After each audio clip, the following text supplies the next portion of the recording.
Yes ma'am आ रही है। Okay okay. चलिए देखिए, आप लोगों का जो प्रीलिम्स है वो आपका 70 बीपीएससी का सितंबर मंथ में है, और अभी तक आप प्रीलिम्स एंड मेंस दोनों प्रिपरेशन साथ साथ कर रहे थे। अभी अप्रैल मंथ खत्म हो गया है, आपके पास कुछ महीने बचे हैं जिसमें आप अभी भी मेंस को लेके चलेंगे। वो मैं अभी कुछ दिन में स्क्रीन शेयर करूंगी, और उसके बाद आपको इस बोल सकते हैं इस जो भी पॉडकास्ट है इसमें पहले बताएंगे कि प्रीलिम्स और मेंस में अभी आपको क्या फॉलो करना है, क्या चीज लेके चलना है। और इसके बाद एक सीरीज भी यूट्यूब पे लाने का सोचा जा रहा है। वैसे अभी मैं ट्रेनिंग में हूँ तो यहाँ पे टाइम बहुत काफी कम मिलता है, बट स्टिल आप लोगों के लिए एक यूट्यूब पे सीरीज लाने का सोचा गया है एज टाइम परमिट्स। उसके अकॉर्डिंग देखा जाएगा कि जीएस सब्जेक्ट्स पे आप लोगों को एनसीईआरटी का सिर्फ कोई सीरीज चाहिए, या मतलब एक बेसिक नॉलेज लेके हम सब्जेक्ट वाइज चल सकते हैं, तो उसके रिगार्डिंग भी आपसे पूछा जाएगा। तो हम पहले स्क्रीन शेयर करके आपको यहाँ पे जो भी आपके मंथ्स कितने बचे हैं, प्रीलिम्स एंड मेंस के लिए क्या स्ट्रैटेजी करना है, वो चीज हम लोग देखते हैं। तो मैं अपना स्क्रीन शेयर कर रही हूँ सर, एक बार कंफर्म करिएगा। जी प्लीज। सर विजिबल है? नहीं अभी नहीं आई है। हाँ अब ठीक है। ओके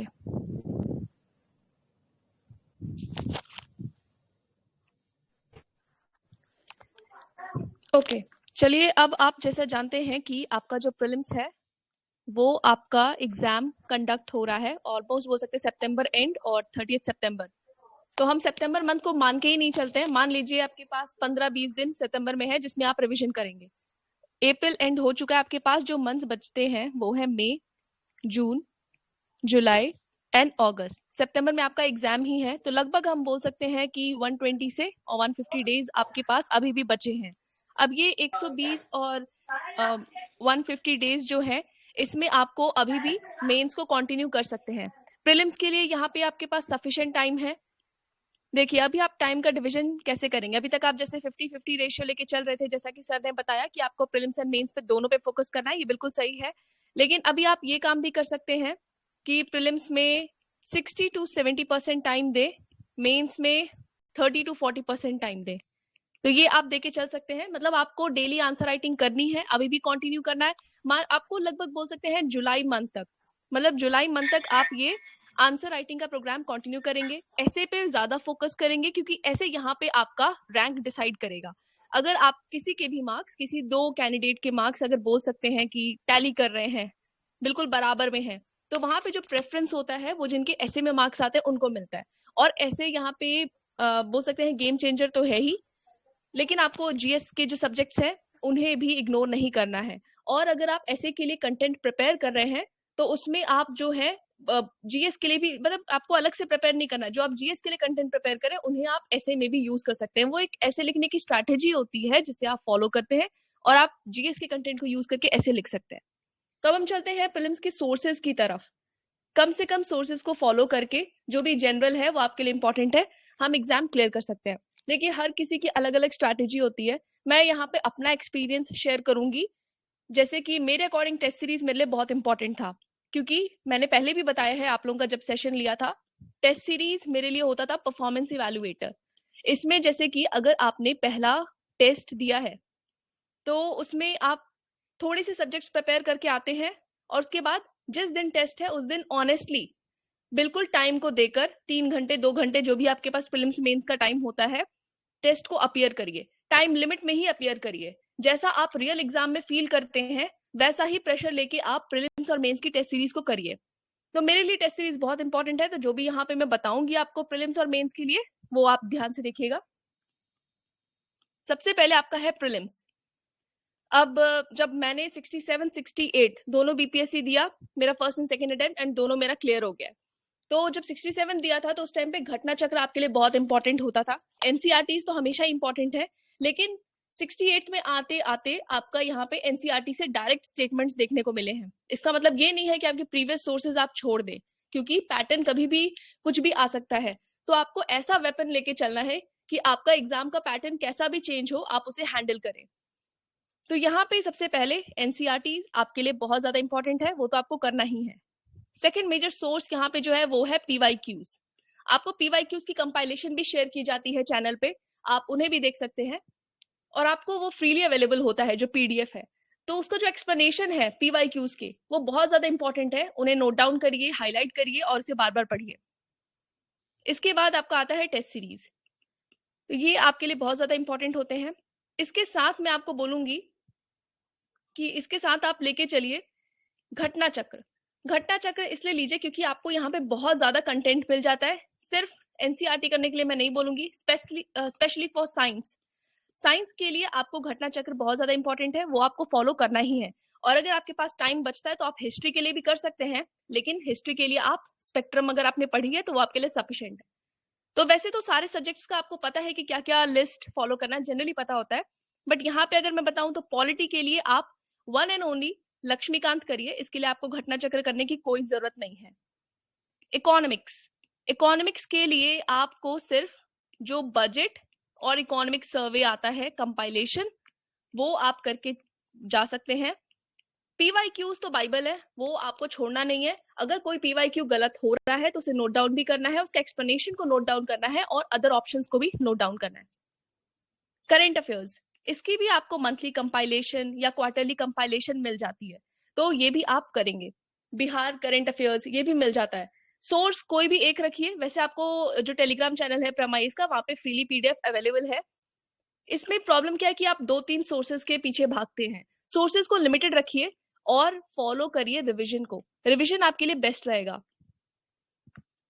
नेक्स्ट अगर हम यहाँ पे देखें, एक और चीज यहाँ पे बोल सकते हैं, जो भी आप टेस्ट सीरीज दे रहे हैं उनको आप सिंसियरली देंगे। अभी मैं प्रीलिम्स की बात करती हूँ, तो अगर आपने टेस्ट 1 एक हफ्ते में दिया, नेक्स्ट वीक टेस्ट 2 दे रहे हैं, तो सपोज अगर आपने फर्स्ट वीक में टेस्ट 1 दिया है, आपने साइंस का कोई एक पार्ट जैसे फिजिक्स पढ़ लिया, पूरी तरीके से कंप्लीट कर लिया, या 1 वीक में फिजिक्स एंड केमिस्ट्री दोनों कर लिया, कोई बात नहीं। अगर आपका हिस्ट्री पॉलिटी ये सब पहले का थोड़ा पढ़ा हुआ है, नहीं अपने प्रिपेयर नहीं कर पाए हैं, इससे कोई दिक्कत नहीं है। टेस्ट 1 अपीयर करिए, भले नंबर कम आए, लेकिन आपने जो फिजिक्स एंड केमिस्ट्री पढ़ी है वहां से आपके क्वेश्चंस गलत नहीं होने चाहिए। टेस्ट नंबर 2, टेस्ट नंबर 2 आते आते आपका साइंस पूरा कंप्लीट हो गया है और अब आप हिस्ट्री कर रहे हैं, तो हिस्ट्री में आपने जितना पढ़ा है वो करके, मतलब मेरा कहने का मतलब है हर टेस्ट पे अपने सब्जेक्ट्स को डिसाइड करिए कि आपने इकोनॉमिक सर्वे पढ़ लिया, बिहार स्पेशल पढ़ लिया, ये सारी चीजें पढ़ ली हैं, तो आप ऐसे करके टेस्ट अपीयर करिए। और उसके बाद जो भी आपका मिस्टेक होता है उसको अलग से नोट डाउन करिए।